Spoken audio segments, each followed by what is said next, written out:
తాబేలు సహనమే విజయం. ఒక పెద్ద అటవిలో అనేక జంతువులు కలసి ఆనందంగా జీవించేవి. అందులో మాయ అనే మేడెత మరియు సోమ అనే తాబేలు మంచి స్నేహితులు. కాని మాయ చాలా వేగంగా కదిలే గుణం కలిగినదైతే, సోమ మాత్రం నెమ్మదిగా కదిలేది. మాయ ఎప్పుడూ సోమను ఆటపట్టించేది. నీ వేగాన్ని చూసుకుంటే నాకే నిద్ర వస్తుంది. నువ్వు నడిచే వేగంతో ఓ రోజు గమ్యం చేరేవాడివో కాదో తెలీదు. సోమ చిరునవ్వుతో అన్నాడు. అయితే చూద్దాం, ఒక రేస్ చేద్దాం.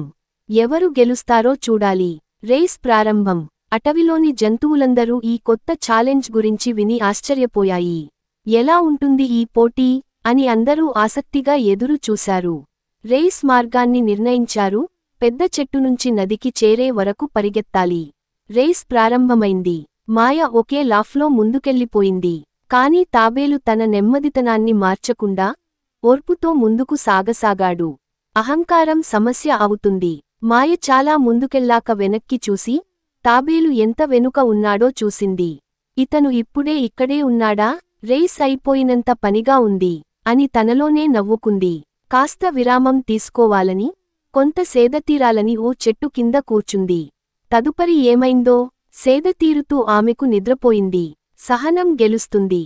మాయ నిద్రలో ఉన్నప్పుడే తాబేలు తన సహనంతో నెమ్మదిగా కాని క్రమంగా ముందుకు సాగుతూ చివరకు గమ్యానికి చేరుకున్నాడు. అంతలో మాయ మేల్కొని చూసేసరికి తాబేలు ముగింపు రేఖను దాటేసి జంతువులందరూ అతనిని అభినందిస్తూ ఉండటం చూసింది. పాఠం: మాయ తను గెలుస్తానని అహంకరించి మధ్యలో నిద్రపోయింది. కాని తాబేలు ఓర్పుతో, నమ్మకంతో ముందుకు సాగి విజయం సాధించాడు. ఈ కథ మనకు సహనం, స్థిరత మరియు క్రమశిక్షణ ఉంటే ఎంత కష్టమైన లక్ష్యమైనా సాధించగలం అనే విషయానికి నేర్పిస్తుంది.